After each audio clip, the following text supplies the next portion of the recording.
Foi você, Cida? Estou aqui, mas nem prestei atenção, que eu estou anotando. Obrigada, Cida. Se não é você, eu acho que eu parei para pensar no que a Ali estava falando, eu já me distraí e já esqueci acho que foi isso.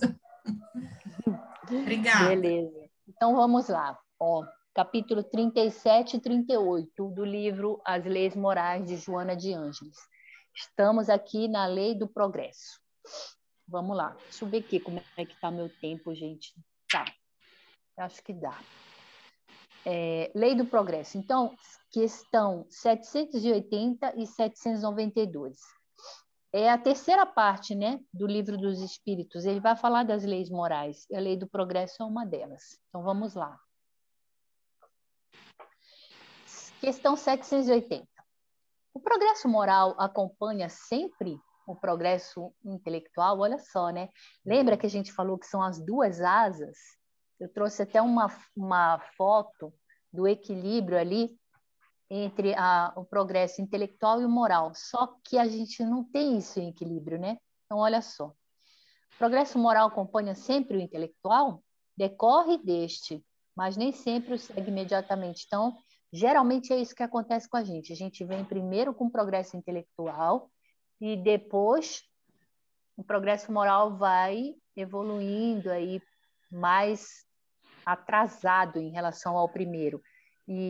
Mas, assim, eles, quando a gente vai evoluindo em progresso intelectual, o moral vem puxando isso, né? Porque a gente vai estudando, por exemplo, a gente vai aprendendo cultura, a gente vai aprendendo essas coisas, o nosso raciocínio vai ficando mais lógico e a gente vai pensando nessa parte moral.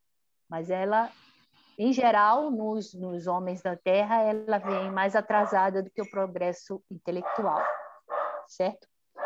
Questão 792. Por que não efetua a civilização imediatamente todo o bem que poderia produzir? Porque os homens ainda não estão aptos a produzir todo o bem e nem com vontade. Olha só, né? Livro dos Espíritos. Não estão dispostos a alcançá-lo. Né? Então, vamos agora ao capítulo 37, propriamente dito. Diante do progresso. Aqui nesse capítulo, ela vai falar dos dois progressos simultaneamente, né? Vai falar de um e de outro. Então, olha só, fica interessante.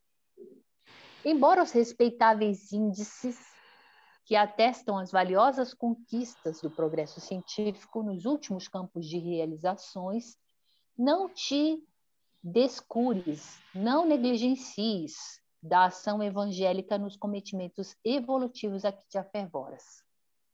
Então, olha só, vai caminhando com o teu progresso intelectual aí, teu progresso científico, mas não esquece da parte evangélica. A astronáutica sonha por atingir as estrelas e decifrar-lhes a grandeza. O evangelho permanece cuidando do homem na terra, elucidando-o quanto aos deveres que lhe cumpre realizar. Então, ó,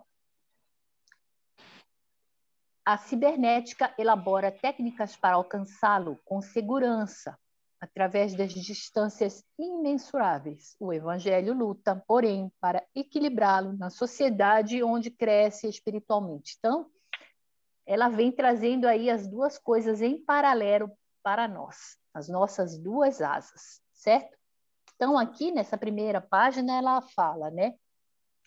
Quanto à parte do progresso moral, né? Essa asa moral, ela fala: não negligencies a ação do Evangelho, elucida-te com o Evangelho também serve para equilibrá-lo. Tá. A ciência, em geral, tenta resolver os problemas que afligem a criatura, impelindo-o para fora, impelindo o homem para fora, né? Na busca da matéria, na busca do exterior, né? Do terra a terra do homem, né? Ó, o Evangelho projeta-lhe claridade íntima, ajudando-a a romper as amarras que a fazem infeliz. Então, o Evangelho nos traz essa busca interior, que faz com que, buscando os nossos erros, os nossos problemas, as nossas falhas, a gente trate de tentar ajustar o nosso caminhar. Os métodos científicos atam os seres às conjunturas da sua limitação.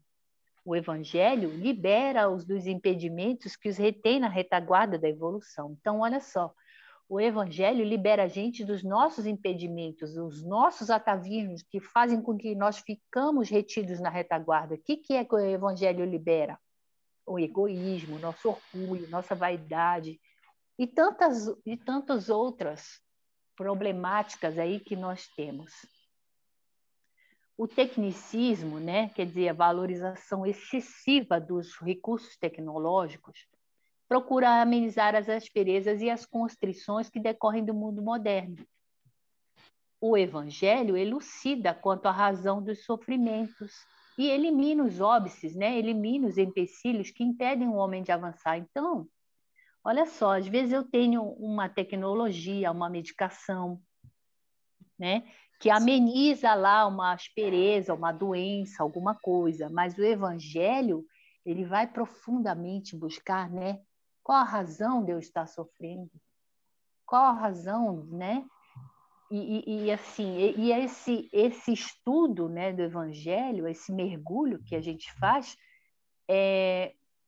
faz com que a gente elimine esses óbices, né, que são esses nossos, vamos dizer, os nossos males que a gente ainda traz conosco. Egoísmo, né, vaidade. Então, assim, a tecnologia traz a medicação, por exemplo, mas o Evangelho faz com que a gente mergulhe fundo na nossa alma para descobrir por que a gente adoece, por exemplo. Por que a gente é assim, assado? E qual caminho, ainda diz assim, ó, qual caminho, fala o tratamento, né? Além do diagnóstico, ainda trata. Não, eu vou me diagnosticar intimamente, ou seja, estudando o Evangelho, eu vou começar a pensar em mim, no meu mundo íntimo. Então, assim, vou começar a fazer diagnóstico em mim. Olha, não, mas eu sou assim, eu tenho isso, eu sou aquilo, preciso melhorar assim, assado, cozido. E ela ainda dá o tratamento. Então, por exemplo, no caso da calúnia, ela diz, silencia. Ela fala também o quê? Ora pelos caluniadores. Ela diz o seguinte, não luta com eles, porque é isso. Exatamente. Eu falo tratamento. Ela dá o método, o Paulo está me ajudando aqui, ela dá o método. Então, é isso, né? Nós temos que evoluir também a nossa asa moral. Vamos lá. Deixa eu ver a hora aqui. Tá.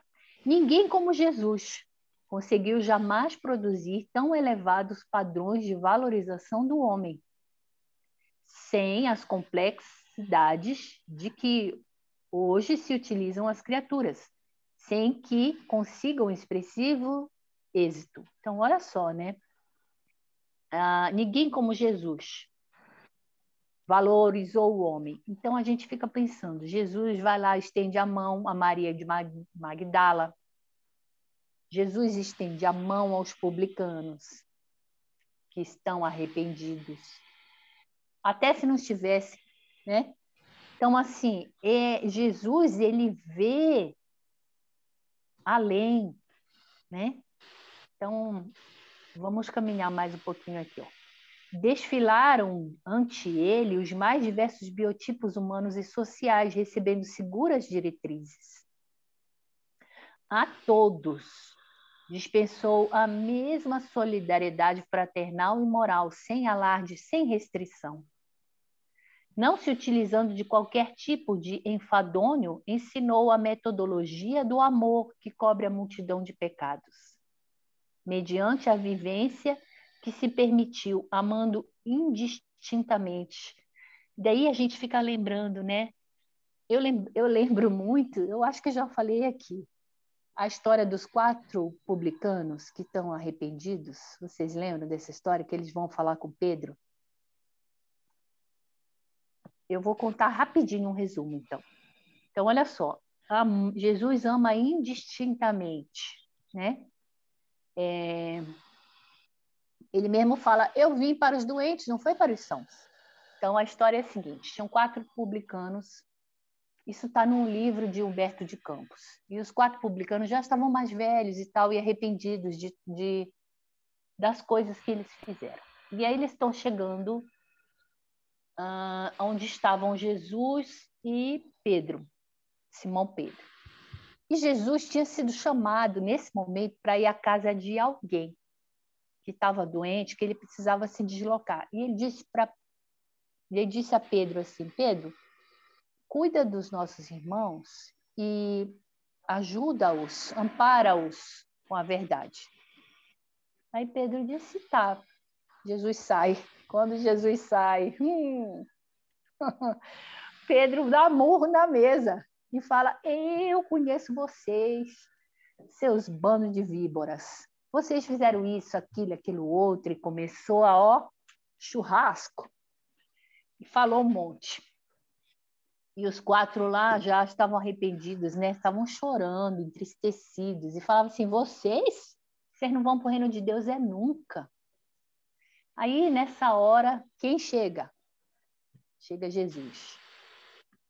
Olha para Pedro e fala: Pedro, o que você fez? Aí Pedro fala: mestre, você disse que é para eu falar a verdade. Sim, Pedro. Eu disse: ampara-os com a verdade, não massacra-os com a verdade. Então, quando eu leio sobre Jesus, eu lembro disso aqui, né?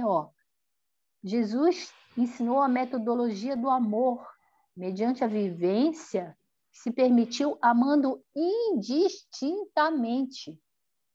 E aí, nesse dia, Jesus fez uma reunião, chamou os 4 e jantou com eles na mesma mesa. E Pedro olhava e falava assim: meu Deus, se esses 4 publicanos aí vão ter o reino do céu, que dirá eu, né? Então, é até engraçado essas histórias, né? Porque Pedro é bem humano. Então, vamos lá. Quando ele era mais jovem, né? Depois ele deu um salto quântico assim e virou aquele Pedro que a gente conhece. Da chamada ralé, ergueu protótipos de nobreza e, da nobreza temporal, levantou a culminância da dignidade real, príncipes e doutos, através dos mesmos recursos de ternura, de sabedoria, ou seja, abraça a todos indistintamente, da ralé aos doutos. Então, a ralé ele vem trazendo ali os pescadores, né? Vem trazendo as Magdalas, as Marias, a adúltera, a outra também, a outra Maria, e vem falando com os doutos. Ele conversou com Nicodemos, ele conversou com José de Arimateia, né?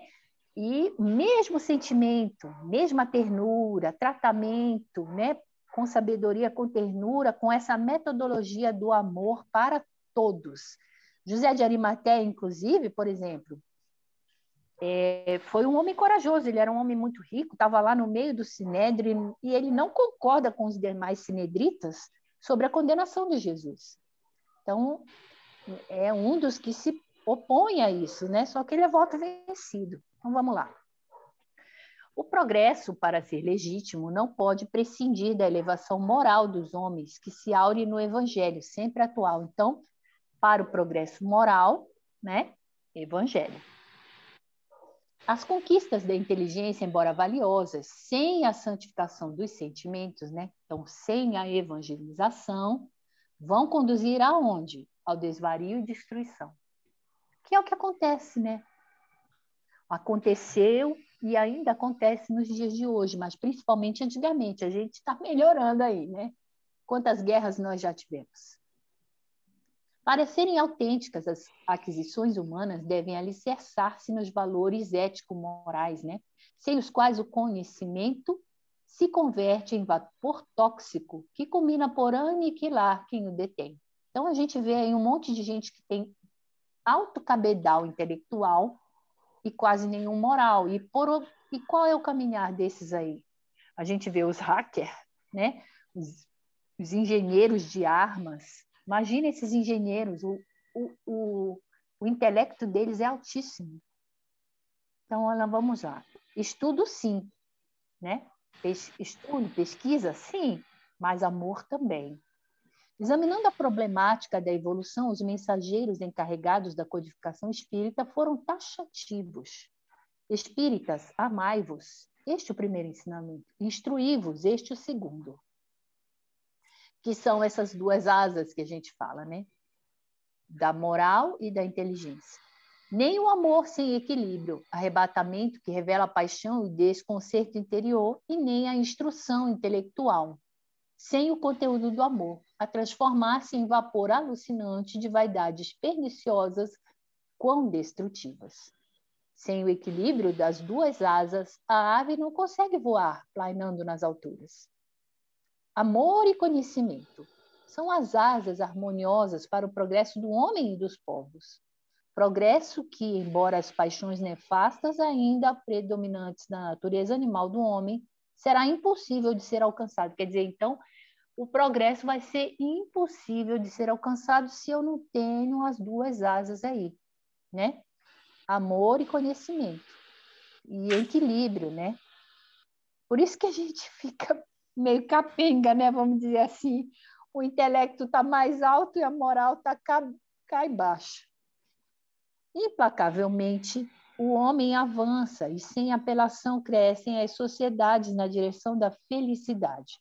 Porque é da lei que o espírito jamais retrocede, progredindo sempre, e com ele a sociedade humana, representada pelas nações, evoluindo sem cessar. Gente, vocês querem comentar alguma coisa do capítulo 37 sobre o progresso intelectual e moral?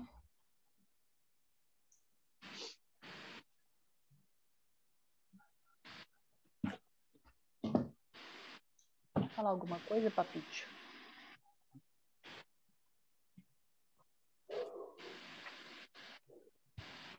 Então, falando gente, do amor de Jesus, pode o amor falar. de Jesus ali, o que ele tem um olho, uma visão além do microscópio, né? Ele ultrapassa qualquer limite que a gente possa imaginar para chegar, Sim. né? Sim. Ô, Estefânia, imagina, né? Ele olhando para aqueles 4 publicanos, que Humberto de Campos traz essa história para a gente. Ele fala assim, gente, esses homens aqui, graças a Deus, agora é terreno fértil. Eles estão cansados, eles estão arrependidos, eles, por exemplo, eles roubaram, né, com os impostos, eles eram ricos, uma vida material abundante, mas, assim, eles já estavam mais velhos, é verdade, mas todo tempo é tempo, né? Todo tempo é tempo, ainda mais no terreno. Imagina o terreno fértil que Jesus estava vendo aí, que é o que você fala, ele vê além, ele vê a profundeza, aqueles corações ali já estavam cansados, os 4 publicanos que eu estou falando, né? Esses corações já estavam cansados dessa vida, sabe? Já estavam buscando outros caminhos, estavam buscando Ali essa parte moral, né? Eles já eram a terra, né, onde podia se jogar a semente que ela produziria, né? Exatamente, Malu. Embora independente da idade, né? Exatamente, exatamente. Bem, Alexandre, Oi. a minha reflexão é que, assim, tanto quanto para encarnados como para desencarnados, a gente não tem a questão do julgamento é muito séria, porque nós não temos a visão global, né, de tudo que acontece para a gente dizer que a pessoa é um pecador, que está recebendo de volta uma reação da vida, que está entrando na lei de causa e efeito, e a gente vê tanto isso na internet, principalmente, né? Porque a gente não tem esse conhecimento, né? Nosso conhecimento é limitadíssimo. Então, nós temos que o julgamento é realmente só para Deus mesmo, né? Sim, sim, para os espíritos superiores, né? E assim, né?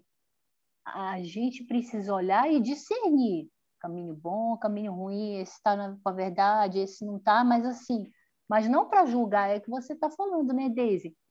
Quais são as ferramentas que a gente tem? O que vai no coração dessa pessoa? Quanto que ela já passou? Quanto que ela já sofreu? Né? Eu fico pensando com os filhos da gente, por exemplo, trazendo para uma condição micro. A gente olha o nosso filho, ele faz um erro, principalmente as mães, né? Você vê nas cadeias, quem estão lá visitando os filhos presos? As mães. Exatamente. A maioria dos pais até vão embora, né? Deixam, porque ele ainda não despertou o sentimento de compaixão, de tolerância, de perdão, né? De perdão. E a gente também quer ser tratado assim, nós temos erros, né? Então, fica difícil a gente destratar os espíritos que chegam revoltosos até nós, encarnados ou desencarnados, porque também nós precisamos dessa compaixão, né? Sim. Com o nosso passado espiritual, que não é muito... Sim. Também é bem difícil. Você sabe que eu acho que envelhecer é uma bênção, sabe por quê? Quando a gente é muito novo, às vezes a gente é até assim mais duro, né? Mais duro, assim, mais impetuoso e é muito a ferro e fogo, né? E aí a gente vai sofrendo as coisas da vida e a gente vai se conhecendo um pouco mais, a gente fica mais assim, mais empático, né? A gente olha o outro e fala, não, tudo bem, é assim mesmo, vai melhorar, esse erro aí você... Porque a gente também passa por isso. Não vê o Pedro? Pedro dizia assim, não, eu vou contigo até o fim. Vou contigo, não abro mestre, olha, vou lá até o fim. E aí o negou 3 vezes. Quando ele o nega, ele fala assim, meu Deus, ó, vou falar uma palavra que foi até a Amélia que usou, não fui eu, hein? A Amélia fala assim, que ele tinha covardia. E ele se viu assim. Então, quando você vê uma coisa sua, que você às vezes acha que não tem, porque você não passou uma dificuldade, não ficou inserido num contexto para testá-lo, então você acha que você pode fazer e acontecer, mas quando está no momento do problema, vamos dizer assim, você recua. Então, assim, né? As pessoas às vezes falam uma coisa que nem não se conhece. Então, quando a vida vai passando, por isso que eu digo que envelhecer é uma benção. Quando a vida vai passando, a gente vai passando pelos problemas e fala assim, nossa, mas eu sou frágil nisso, eu sou frágil naquilo, eu errei nisso outro. Então, a gente passa a ter mais empatia e fraternidade em relação ao outro que caiu no mesmo problema que a gente. Por isso Mas, que Alê, Pode falar. o que me deixa mais tranquila, agora escutando a sua fala, eu acho que nas próximas, nós todos aqui, eu acho, alguns na frente de conhecimento, vamos amadurecer e chegar nessa maturidade mais cedo, porque já começamos anteriormente, estamos agora caminhando, e eu creio que cada reencarnação nós vamos amadurecendo mais cedo. Essa é a minha esperança. Mas é isso mesmo que acontece, Estefânia. A gente vai mantendo essa... É como um ciclo, sabe? Como a embriogênese, ela vai evoluindo aí em fases. Simone, me ajuda aí. O nosso psiquismo, ele também vai passando pelas mesmas fases como a embriogênese. Então, a gente pode até repetir os mesmos erros, só que a gente vai amadurecer mais cedo. Não sei se eu consegui me fazer entender. Mas é isso mesmo, Estefânia, que acontece com a gente. A gente vai amadurecendo mais cedo. Então, a cabeça, por exemplo, na próxima encarnação, a cabeça que eu tenho hoje vai vir um pouquinho mais cedo, e assim. Tem um livro que fala disso, que agora eu não estou lembrando, depois eu posso até procurar. Por exemplo, Francisco de Assis é uma dessas almas evoluídas que despertou cedíssimo, porque já, né? Então vamos lá, gente, vamos ao capítulo 38. Então, essa parte aqui do capítulo 38 que eu fiz relação com o livro Há 2000 anos, de Francisco Cândido Xavier. Então, vamos lá. Diante do destino. Falso o conceito sobre os que estão fadados ao mal. Não existe isso, está fadado ao mal. Não. Vai depender como que eu estou me conduzindo, né? Equivocado o ensino de que a sorte é responsável pelo destino de cada um. Absurda a teoria em torno dos que devem irremissivelmente sofrer desgraça. Não, aquele ali vai sofrer uma desgraça, é fato. Não. Ela está dizendo para a gente que isso é falso, é equivocado. E é até absurdo. Lamentável a ideia que impele o ser a fazer o que deve fazer na contingência do erro e da desdita, quer dizer, na ação imprevista que não consegue controlar. Certo? Sem fundamento, a asseveração da fatalidade para o infortúnio. Olha só como está encaixando na nossa aula anterior.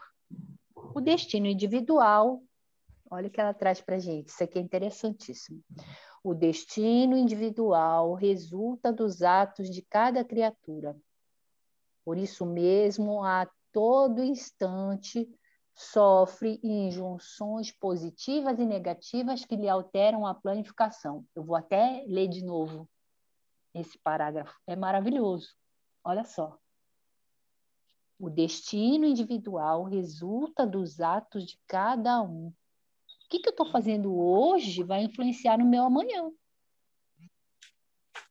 Por isso mesmo, a todo instante, o destino individual, a todo instante, sofre injunções positivas e negativas que lhe alteram a planificação. Lembra que eu falei que a nossa conduta moral, ela vai mudando a planificação? E não aconteceu isso com Públio Lentulus? Ele poderia ter um caminho totalmente diferente, mas mudou a planificação. O juiz foi lá de novo e disse, olha, agora o caminho que você vai ter que caminhar é esse aqui, ó, de amarguras. No determinismo das leis, há opções que decorrem do comportamento do espírito em experiência evolutiva, dispondo e orientando sempre para as trilhas liberativas e felicitantes. Ninguém, portanto, em desvalimento atirado a incontestável derrota. Então, não tem esse negócio de, fadado ao mal. Ah, não. Sabe aquele ditado popular que a gente fala, pau que nasce torto, morre torto? Não, não é verdade, né? Pode consertar. Vamos lá. Querer ou não querer, esforçar-se ou não pelo triunfo pessoal, depende de cada aprendiz da vida. Olha só, não é? Então, assim, o quanto de vontade eu estou, né? O quanto de empenho eu faço, né? No meu hoje, no meu agora, que vai alterar o meu amanhã. Eu penso nisso às vezes, sabe? Provocado, perseguido por fatores inditosos, arrojado a situações perniciosas, mesmo assim, o homem é responsável pela sua acomodação oculta ou pelo empenho na superação das injunções, está vendo? São escolhas que a gente faz, que devem funcionar como valiosas experiências para a ficação do dever nobre, do bem atuante nos painéis da sua mente encarnada. Assodado por inspiração obsessiva ou compelido pela impulsividade malsã de companheiros aturdidos, a responsabilidade da decisão te pertence, né? Então, é Públio aqui, puro, apressado por inspiração obsessiva, né? Compelido pela impulsividade malsã, a decisão é tua. Não transfiras culpa escudando-te no destino ou no impulso da natureza íntima ou nos fatores circunstanciais. Não transfira culpas, né? No impulso da natureza íntima. Reencarnação é a oportunidade de sorgimento e não de desgraça ou queda. Então, a gente reencarna, né, como um fator de educação. A gente encarna como um reequilíbrio para nossas almas, mas para que nós evoluamos, que que a gente se erga, e não para o inverso. Então, todos os fatores, todos os fatos, eles, para a nossa vida também, a gente tem que pensar que o que acontece para o espírito de Públio acontece para a gente. Então, todos os fatores combinam entre si para que a gente siga um caminho bom, trilhe esse caminho, né?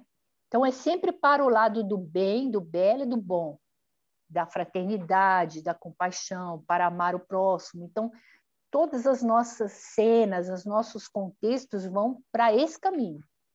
Só que a decisão é nossa, desse ou daquele. Cadê? Acompliciamento com o mal é afinidade para com ele. Sintonia com o bem é sede de amor e ânsia de felicidade. A ascensão ou a queda será decorrência do teu livre arbítrio, desde que, em todo momento, o Senhor te permite recursos excelentes com que possas discernir, optar e agir. Tá vendo? Foi isso que eu falei quando eu digo que o contexto ou os fatores, né, acontecem também conosco. Sonhos, dicas, ou alguém que vem, né, inspirado por um bom espírito e fala: "Oh, Alexandra, segue isso, faz aquilo". Então, olha só, mas eu posso escolher ascensão ou queda.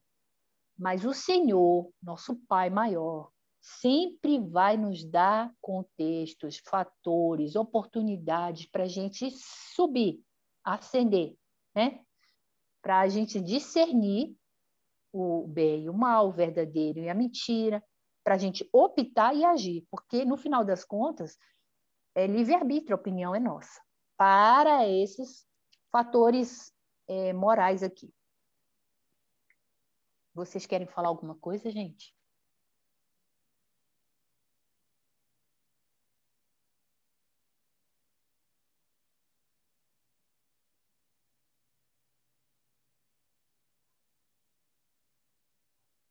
Então, quer falar, Simone?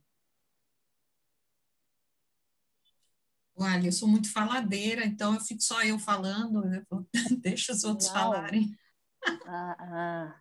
Quer falar alguma coisa, Margarete, para a gente? Contribuir. Quem quiser contribuir, porque às vezes um pensa de um jeito, o outro interpreta e pensa de outro, né? Vai contribuindo também. É verdade. Eu achei aqui no Consolador, porque ele falou aqui sobre destino e a disposição para esse destino, né? O Consolador, na questão 215, fala assim: os chamados homens de sorte são guiados pelos espíritos amigos, é a questão. Aquilo que conveniastes apelidar sorte representa uma situação natural no mapa de serviços do espírito reencarnado, que é aquilo que você falou do livre-arbítrio, da atuação no bem. Sem que haja necessidade de admitir a intervenção no plano invisível na execução das experiências pessoais. Ter sorte, ter habilidade na sua vida, não quer dizer que espíritos amigos estão te ajudando só.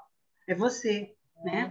A sorte é também uma prova de responsabilidade no mecanismo da vida, exigindo muita compreensão da criatura que a recebe no que se refere à misericórdia divina, a fim de não desbaratar o patrimônio de possibilidades sagradas que lhe foi conferido. Que esse último capítulo, esse último parágrafo que você falou, que nos é facultado recursos excelentes para que possamos discernir, optar e agir. Eu achei muito interessante, porque vai de encontro. Tem na parte do caráter, da personalidade, muita coisa sobre esse assunto do progresso. Sim, maravilha, obrigada. Então, olha só. Em situação que te pareça calamidade, ao invés da deserção do dever, da revolta precipitada, do desvario, recolhe sensatez, prudência, amadurecimento, intimamente e interiormente modificando-te. Lição é o prêmio da vida, como a experiência representa a aquisição preciosa do esforço pessoal intransferível. De forma alguma desistas de lutar, de tentar em esforço de reabilitação, de repetir a tarefa até lograr a vitória. Só a fatalidade para o bem, olha que bacana isso, gente. caminho é do bem, né? Do bem, do belo, do bom. Só há fatalidade para o bem, sendo as determinações de provação e expiação capítulos e ensaios redentores para os equivocados que se demoram nas experiências primárias de evolução. Então, assim, tá lá, né? Numa encarnação difícil, numa provação, numa expiação, beleza, é educação, né? Para os que se equivocaram. Então, assim, para que evoluam, né? Então, é educação, a gente tem que pensar nisso, né? Que expiação é educação do nosso Pai maior, e é uma bênção.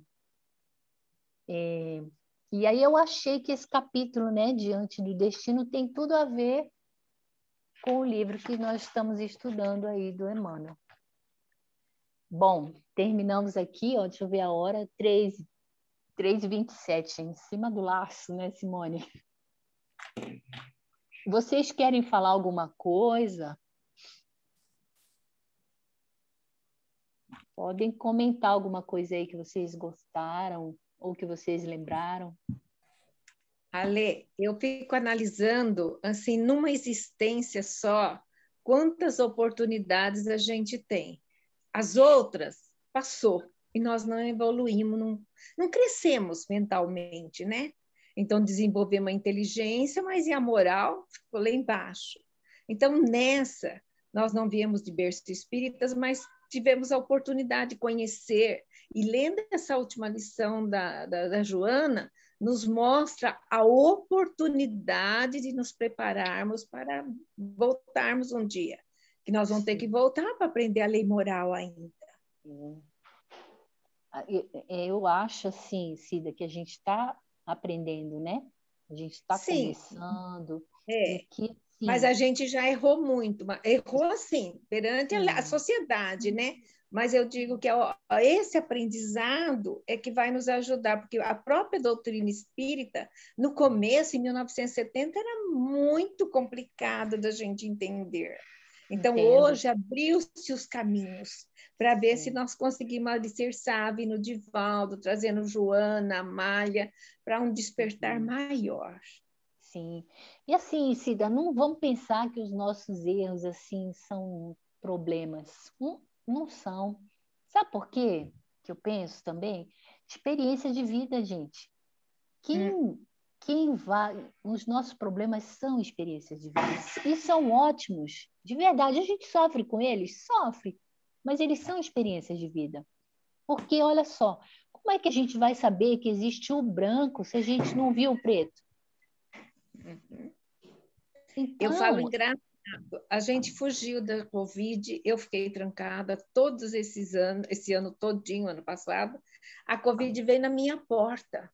A mãe da minha inquilina veio de Murtinho, em estado grave, a filha pegou, está internada, entubada, aquela confusão toda, e eu estou com ela faz mais de 10 dias, oferecendo apoio, porque se sentiram assim desesperados, para você ver como a gente tem que amadurecer, porque senão vem bater na nossa porta, acorda, você está dormindo. Sim. Né? Quer dizer, a gente não precisa buscar, a gente vai conhecendo e vai achando as formas de poder ajudar. Né? Não precisa ir a um hospital. E tive o problema aqui em casa, com 2 famílias. Olha então, para você, né? Sim. Isso é o aprendizado, isso que eu te falo. Cada dia, eles nos mostram um aprendizado. É importante, né, gente? Essa vida, às vezes, pode ter os nossos problemas, pode ser um pouco assim, né? Meio atrapalhada, mas é boa, é maravilhosa, gente. E quanto a gente não aprende com essas aulas, então, dessas nossas amigas aqui, a Amélia já saiu, mas eu sempre lembro dela, né? Foram anos e anos a gente estudando ela. Então, essas nossas amigas aqui, Amélia e Joana, estão com a gente agora e vão ficar para sempre, né? Verdade. Beleza. Alguém quer falar mais alguma coisa?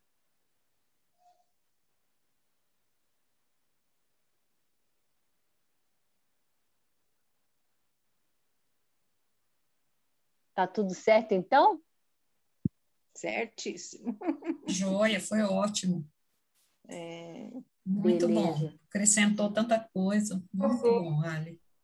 A gente fica, assim, uma semana refletindo, né? Porque são tantas informações importantes, tanta coisa que até sexta que vem vai dar para a gente pensar muito nisso.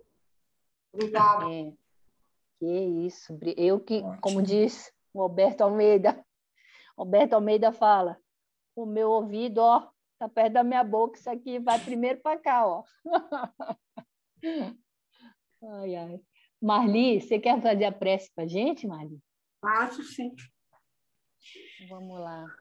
Então, vamos juntar os nossos pensamentos, trazendo até nós a figura e as emoções salutares de Jesus, solicitando que esses eflúvios amorosos percorram todo o nosso ser, nos envolvendo num halo, numa energia de esperança e confiança, acreditando que nós somos fadados, como a Joana disse no finalzinho da sua mensagem, nós somos fadados ao bem.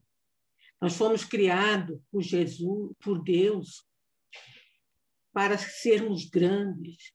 O Senhor Jesus nos afirmou que seremos deuses. Nós não podemos, Jesus, em nenhum momento esquecer dessa sua promessa, dessa sua afirmativa. Mesmo que, às vezes, diante das dificuldades incompreensíveis, muitas vezes, ao nosso raciocínio, nós possamos assimilar as lições que essa oportunidade da vida nos oferece. Pedimos, Jesus querido, envolva todos aqueles nossos irmãos, mesmo aqueles que muitas vezes ainda não conseguiram vislumbrar essa oportunidade de bênção que o Senhor nos trouxe através do seu Evangelho. Mesmo aqueles que insistem, às vezes, em caminhar por caminhos largos, carregando junto a si uma série de coisas desnecessárias para o seu crescimento. Que esses também são os filhos de Deus, são nossos irmãos, são aqueles que também um dia serão capazes de atitudes de grande abnegação. Pedimos que a sua luz, Senhor, envolva todos os hospitais do planeta que estão vivendo essa luta terrível, ou melhor, essa luta de grande aprendizado através dessa pandemia. Fortaleça os trabalhadores da saúde, aqueles que necessitam sair nas ruas para a sua sobrevivência, da mesma forma que ampare também aqueles que permaneçam em casa, para que mesmo longe um dos outros possam vibrar de forma positiva e salutar para o bem deste nosso lindo planeta. Hoje, Senhor, nós ouvimos uma música tão linda que dizia: estão voltando as flores. A felicidade realmente é a nossa destinação e acreditamos fielmente nisso. Mais uma vez, Senhor, nós agradecemos a oportunidade de nos reunirmos aqui todas as sextas-feiras e que a sua luz nos envolva e nos proteja agora e sempre. Graças a Deus. Graças a Deus. Maravilha. Obrigada, Ali. Tchau, meninas. Tchau, Boa semana. Eu agradeço. Tchau. Tchau, gente. Fiquem com Deus. Fiquem com Deus. Beijo. Bom fim de semana para